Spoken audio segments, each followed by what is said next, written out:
Welcome, everyone.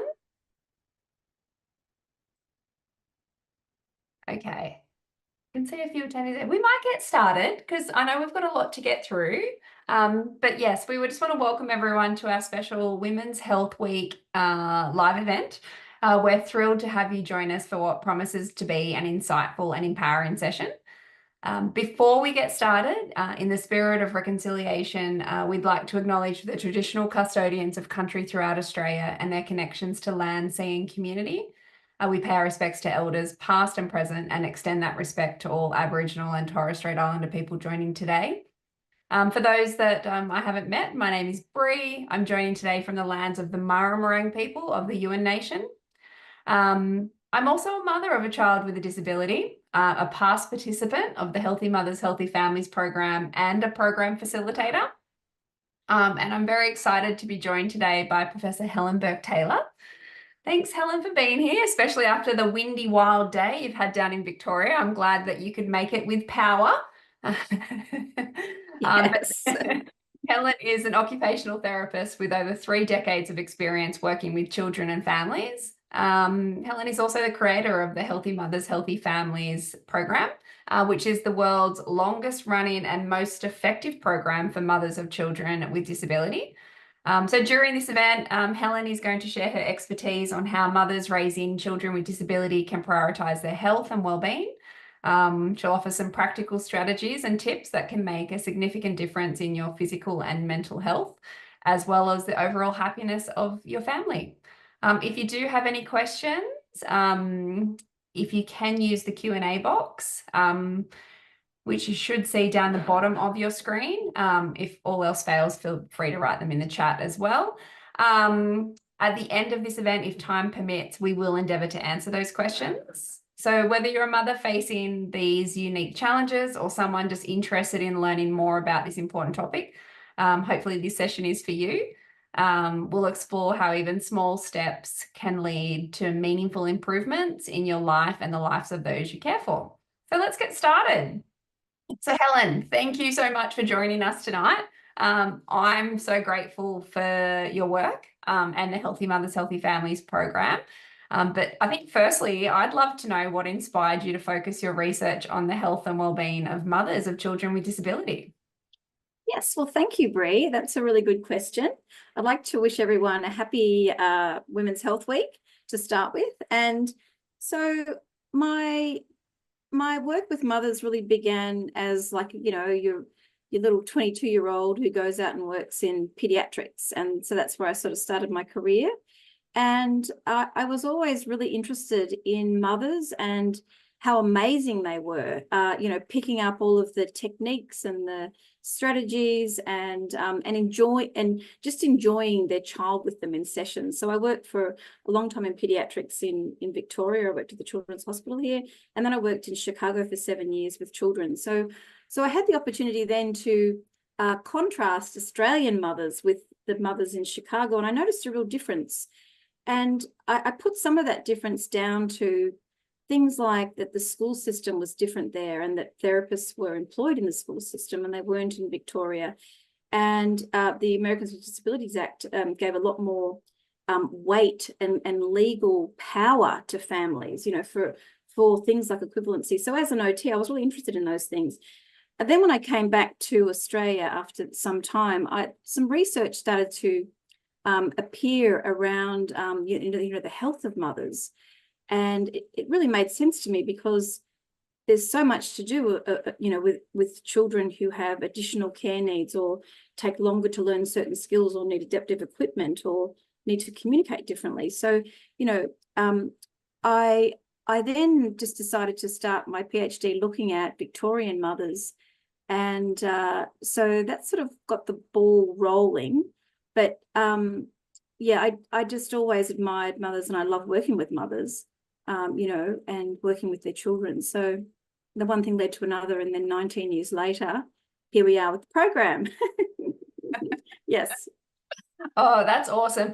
And, I think this is something that I know I've felt it, and I know that a lot of other mums have felt this, but it feels counterintuitive to put our needs first as mothers. I still sometimes, even though I have done the program, I still sometimes feel like, it's hard to put myself first. But what advice do you have for mothers who struggle with this or feel guilty about taking time for themselves? Because it's Yes. hard. Yeah, well, I don't think you can all the time. And I think everyone's got to give themselves a break.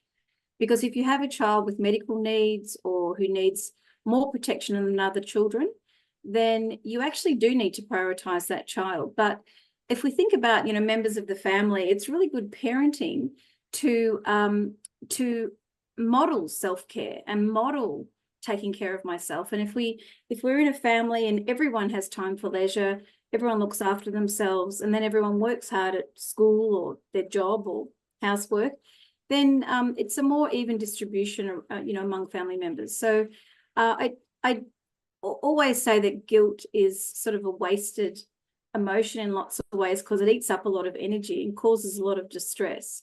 I think, all mothers feel guilt.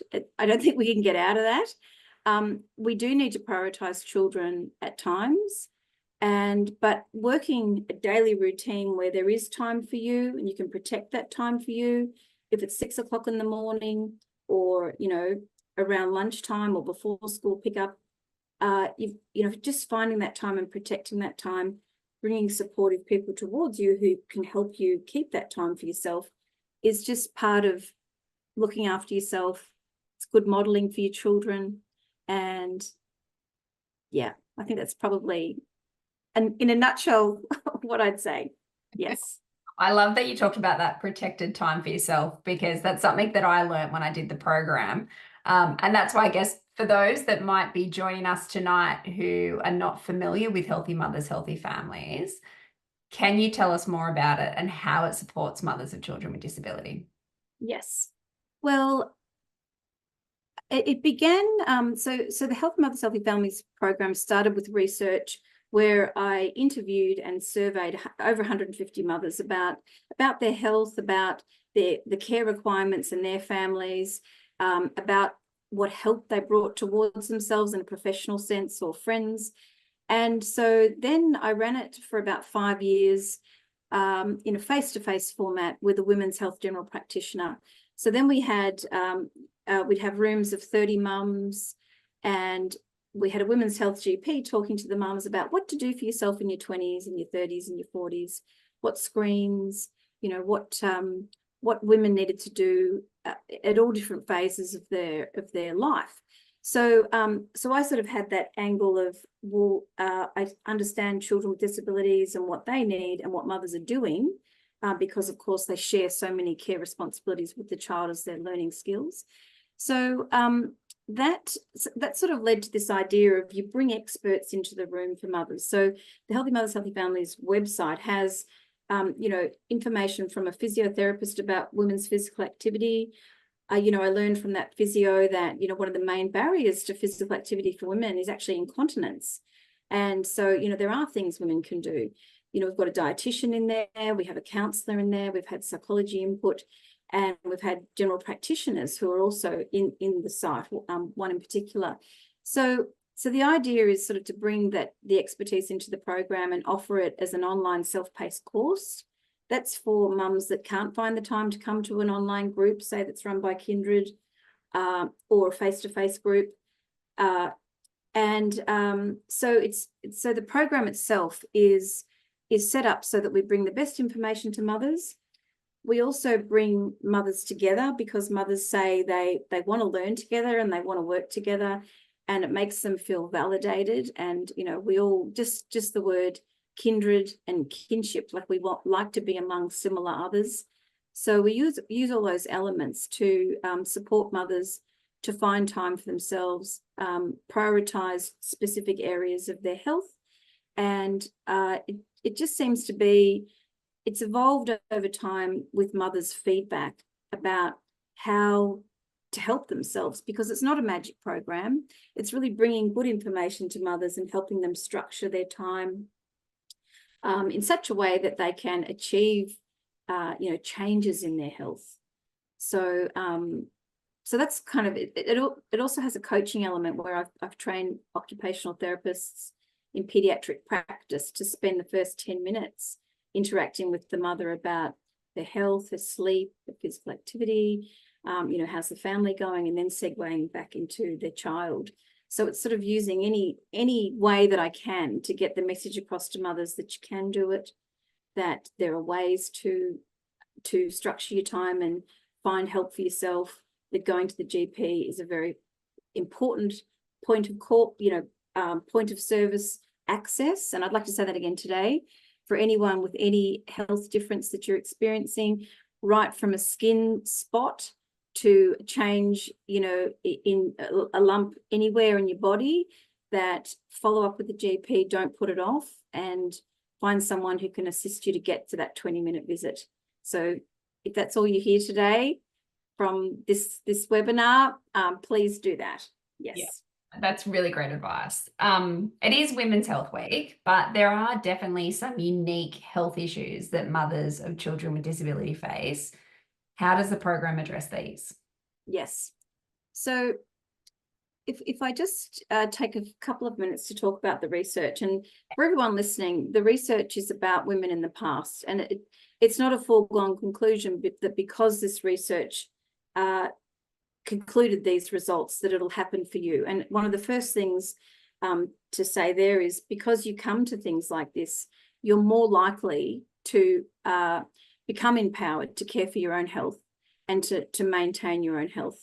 So so those issues are around mental health, depression, really chronic stress, which is one of the problems, or anything related to a sedentary life. So, cardiovascular disease, high rates of obesity, things like that. So they're actually the same health problems that Australian women face. If you wanted to download the Women's Health Strategy in Australia, which is 2020 to 2030, it's all the same conditions. But for mothers with children with additional care needs, disabilities, developmental differences, it's about finding that time for yourself and protecting that time for yourself, because you actually have a busier life and a higher load than other people. So, so the way we address the health issues is we encourage connection with health practitioners who can actually help you by bringing that expert into the room, either in the workshops, on the website. We provide written resources in terms of a book with, the best evidence around, the best places to go for mental health assistance, the resources available in the Medicare system in Australia, because we've actually got so many resources. Just a couple of weeks ago, I have an American husband, so I was actually in the US, and I did a workshop in Chicago to 25 mothers of children with cerebral palsy. And I can't say to those mothers, go to your GP and get a mental health care plan. They don't have access to the same, medical resources we have in Australia. And it just made me appreciate how lucky we are to use the Better Mental Health Plan, or to use the Carer Gateway with free counselling, or there's going to be the Carer Connect centres. Now, we actually have a lot of resources. So it's about using those resources, which comes down to time, bringing support towards yourself so you can get out and use them, and various other things. So, so the program really is really addressing physical health, mental health, help seeking. We've heard always, we'll hear, and you would have heard yourself, Brie, as a facilitator, mothers who say, I didn't go to the dentist for 7 years. I was going to say that. I think every workshop I've ever done, it's like, I haven't been to the dentist. And you know what? I put my hand up. I'm one of those. Yes. I went for the first time in like years. Yes. It's just, it's that health screening and, those regular things that we just put on the back burner because life is busy. Yes, life is busy. And so I think react is one of the things, is react, try to find time to go to the dentist, instead of waiting till one of your teeth breaks, which is one of my favorite things to do. So make the appointment. And that can be just the first step, is making the appointment. Absolutely. You mentioned before just around, some of the barriers to women just with physical activity might be, incontinence and things like that. But There are a lot of barriers. So, what are some of the most common barriers that mothers face when it comes to prioritizing themselves? I mean, obviously, we know that we're busy. Um, Yes. there's, the workload, but are there any other barriers that, mothers face? Yeah, look, there are a lot of barriers. And, one of the, look, I'll just mention a couple because I really could honestly talk for 2 hours on this one, just from my conversations with mothers and also what the research has said, which, and research is just representing people and their experiences. But, it can be a 24-hour care cycle where you're not getting the restorative rest or sleep. And so that kicks off into fatigue, which means that often with fatigue, we have sort of a cognitive overload where we can't think as clearly, we can't plan, we tend to fall into a reactive cycle instead of a proactive cycle where you just schedule in what you're going to eat that day or who you're going to connect with that week to bring support around yourself, whether that's just a phone conversation, a text conversation, or a face-to-face meeting. So I think, fatigue and just that the relentless overload is something that mothers do need to actively break for themselves.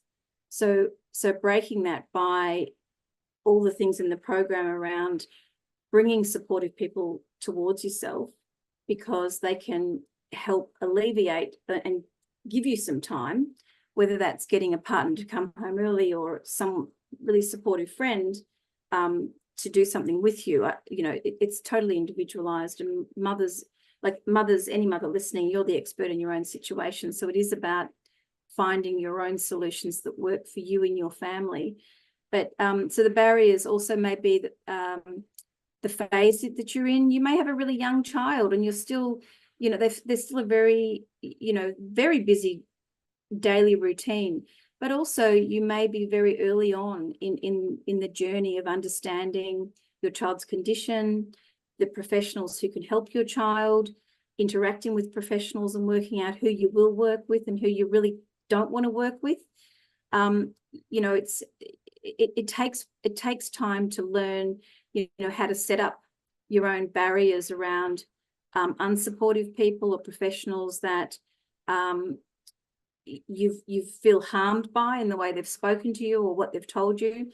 So all these things do take time, and people get better over time as their child ages. And this is where we're in the workshop, and we've got mums of children with lots of different ages or conditions. They can really help and advise each other. So the relentlessness and the high, there's so many skills to learn as a mother. And if this is a universal problem, the time taken to learn those skills takes time away from you being able to care for yourself. But it's an issue for mothers across the world, in fact, and that's what the research says. But the research also says, and the research from Healthy Mums says, that mothers can make a difference. They can improve their own health. They can become empowered. And the research with Kindred that we did in the first 2 years of our collaboration really showed a significant reduction in stress, reduction in depressive symptoms, and reduction in anxiety, and also more health promoting activity. So the habits are sort of set down, and it takes a lot to keep those habits going, but it is possible, and mothers are amazing. And I think that, it's possible. Yeah, absolutely. I just, there was one comment in the chat already that I saw, and it was from Kylie, and she sort of talked about that recovering my health. And I love that term, health recovery, because we can recover it. And that's what I think from this program. I'm like, yes, we can recover our health. We can take those steps and take these measures and make a difference. So I love that. But we've covered so much already. So let's change the pace. I've got some quick fire questions. Okay. About practical ways mothers can achieve progress towards better health and well-being. I'm going to time you. No, I won't time you, but around a minute. I'm going to give you a minute for each one. Okay, I'll try. We can try. That's all right. Yeah. So what's one small daily habit that can improve a mother's physical health? A 20-minute walk or 2 10-minute walks. That walk could be alone. It could be with others. It could be with your child, your partner, a good friend. But physical activity is actually the silver bullet to physical health, mental health, everything. Love it. And I love that we can break it down into little Break it down. blocks. Love it. Yes. Okay. How does the program motivate mothers to make healthier choices? So the program validates mothers, and they always say, I can't believe that a program that's been designed specifically for me, and here are, mothers facilitating and mothers in the group. So that camaraderie is a key way that it motivates mothers. We also provide good information, and we talk about breaking down goals. The same thing that OT does with children. It's just the same OT applied to mothers. So start small and build up small changes. Absolutely. Yes. How can mothers build emotional resilience when facing challenges? So many different ways, but mothers need downtime for resilience, because you have to have a break in the chronicity of the stress. So there's, just micro breaks of 10 minutes, and there's evidence. I'm talking about evidence here. It's not just my opinion. So research evidence says that 10-minute micro breaks stops that surge of cortisol and stress hormones that we don't want to be in a chronic state where our brain is just, and our whole body is bathed in these stress hormones. So a 10-minute micro break to, go look at flowers, go or listen to 2 or 3 songs and just move. A micro break or just do nothing is really important. So I'm going to try and squeeze in more answers. Also reflecting on debriefing with others is another really important one.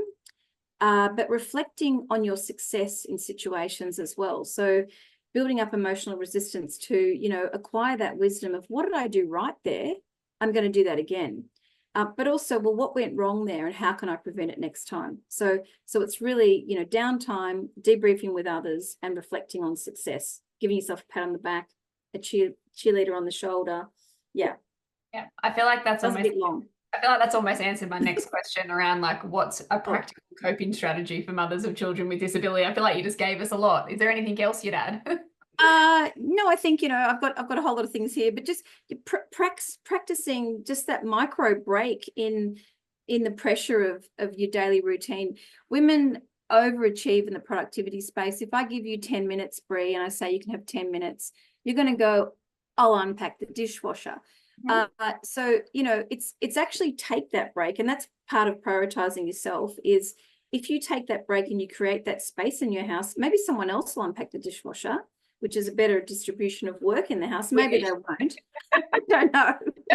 But, it's create that space. And women are just very high achievers in the productivity space. So I mean the workspace, unpaid and else, those sorts of things. Yeah. Yeah. I feel like, though, if I created that 10 minutes and I sit down, I just won't get back up. Maybe. How does maternal stress affect family dynamics? Yeah. So look, I think stress is a part of daily life. Everyone, everyone has stress, children, adults. There's useful stress and then there's harmful stress on ourselves. But I think when mothers have, really high levels of stress that sort of, stays in the family, it kind of increases the reactivity of everyone in the family. So that, the baseline level of stress, and we've all experienced it because we've all had stressful times in our lives. And that's normal. And children learn, families are sort of microcosms of the rest of their life, aren't they? And they learn all those skills. So they learn to cope with stress in the family. So we can't protect them completely from stress. It's actually okay. But it's when mums say that they constantly feel at a high level of stress that we find in families that, and this is, of course, families reporting this, so it's not just that we videotape people in families and watch them. It's not that, but it's that the whole reactivity factor influences children. Yeah. Next question. What's a quick daily practice to support mothers' mental health? Humor. I'm going to have to say humor. We've got to use humor. Like, it's we've got to laugh releases all, a lot of the stress hormones. It allows us to enjoy people. It allows us to experience joy. And another quick daily practice that I want to say besides humor is actually, I had an OT student who did a study on what mothers did for their well-being and their enjoyment. And mothers talked about looking into their child's face and just looking at their child. And that was such, that bathes you. You look into your own child's face. Maybe they have to be asleep. I don't know. I was just thinking when they're asleep. Yeah, they can be asleep or awake. But, looking into your child's face actually rests your stress hormones, makes you feel good. What do you do when you're away from your child? You look at their photo on the phone. Yeah. And we look at the photo and we just love that. We love our little child's face. So that mother-child connection of face-to-face and looking into your child is just a really, it's a quick way to lower your stress levels, similar to humor. And there's all sorts of other techniques that you can learn in the program. Mindfulness and physical activity is always there. It's the answer to everything. If you've got any questions, the answer is physical activity. Yeah. But there's many other things we can do. Oh, amazing. How can mothers create a support network to help manage stress? Yes, so creating a support network, I really love, that you can do echo maps, you can do, circles around yourself of who's supportive towards you and who is actually challenging towards you.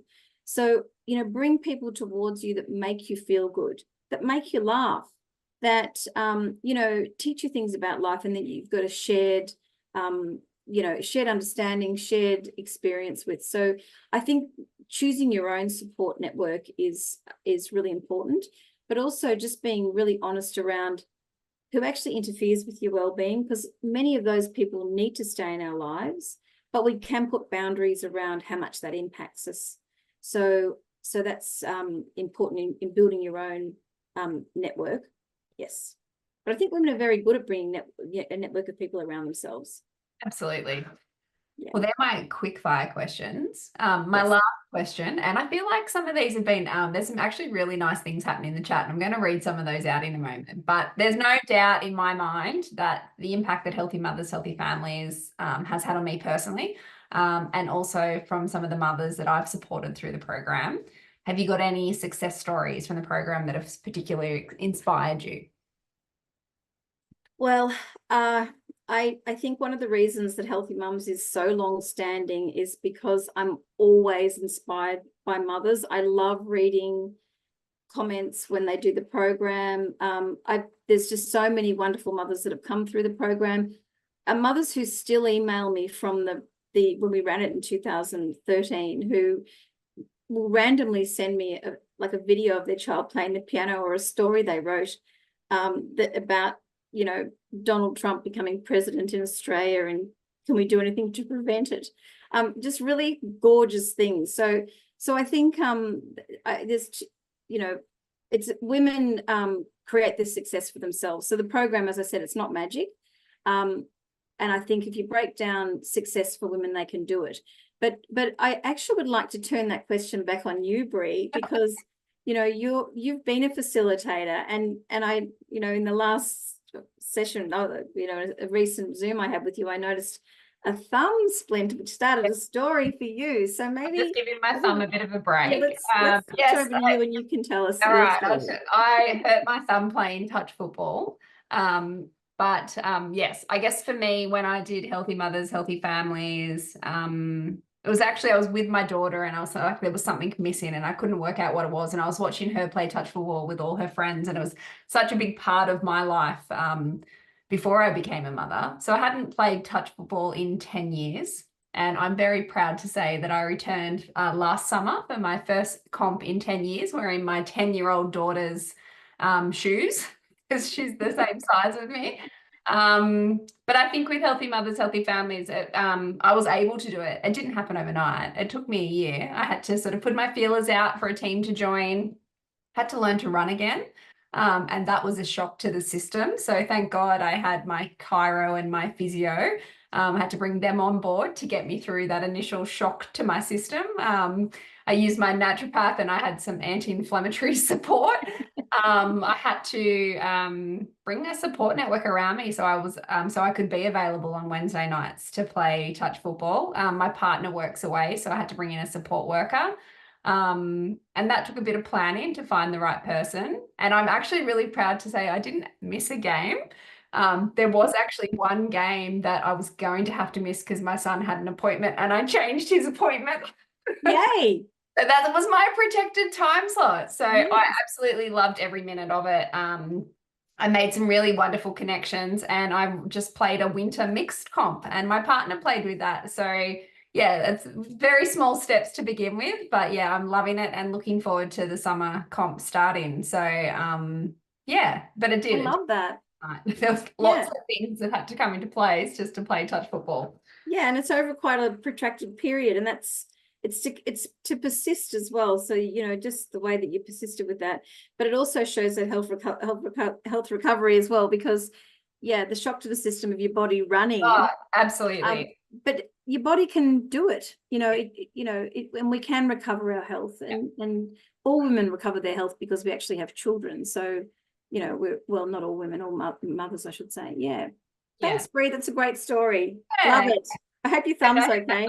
My thumb, but we haven't had any questions, but before we wrap up, I am just going to throw to the chat because there's just been some really lovely comments and I want to read some of them out. Healthy mothers, healthy families has significantly helped me recover my health. Talking about this with other mothers has been a positive impact for me.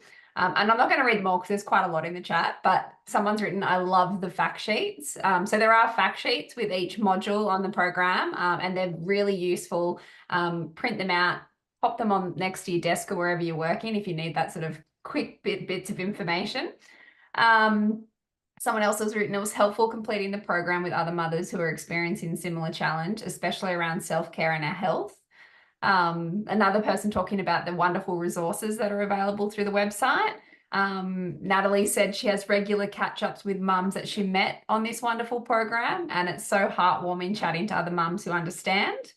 Maria's hired a carer to nurture her by meal prepping, washing up dishes, and cooking a few dishes for the week. Love that. Sarah said from the program, I learned to make small changes in the day, week to prioritize my self-care and have fun. It's not often we're asked as mothers and carers about ourselves and that we matter.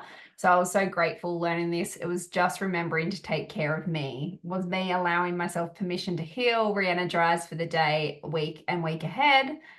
Another, being amongst like-minded supporting mothers who inspire me to make healthy choices and provide innovative ideas on how to do this. Definitely solid camaraderie amongst a village of amazing mothers. I feel like we should have just read out the chat. Like, I know, I didn't even need to be on this interview. That's the whole thing. I'm redundant. You guys, it's so great. It's so so yeah, I mean, that's just a bit of what people are saying in the chat. So I think for anyone that hasn't done Healthy Mothers, Healthy Families, hopefully they'll be looking at the website. But thank you so much for joining us for Women's Health Week, Helen. For everyone that's listening, we hope that you've found our discussion on health and wellbeing of mothers raising children with disability informative and hopefully a little bit inspiring. Whilst our project at Kindred to deliver the Healthy Mothers, Healthy Families program has come to an end, we hope to offer it again in the future, fingers crossed. So if you do want to be kept informed about future groups, you can register your interest and you can access the online modules on the Healthy Mothers, Healthy Families website. I will share some links into the chat so that you can register your interest if you haven't done that. I'm going to do that right now. For anyone that wants to register their interest or head to the website to go through the online modules. And for those that have completed, they can still access the online modules, can't they? Yes. Yeah. I think so. Yes. I'm updating the site and there's going to be a new section to it right now.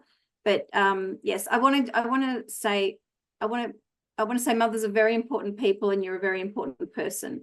And I just think if you can write that down or get it, somehow just keep saying that to yourself. It's really important. Yeah. Yeah. Well, thank you so much for sharing your expertise and your dedication. Your work does continue to make a profound difference in the lives of countless families. And I think we can see that just by some of the messages that we've had in the chat. And I just think, yeah, exactly. Remember, taking care of yourself is not selfish, it's essential. And by prioritizing your health and well-being, you're better equipped to care for your loved ones and create a happier, healthier family environment. So thank you to everyone again, once again, for participating in this event. We hope you leave feeling empowered, inspired to take some positive steps towards your own health and well-being. Yeah, take care, and don't forget to keep the conversation going by sharing what you've learned with others in the community. Thanks, everyone. Thanks, everyone.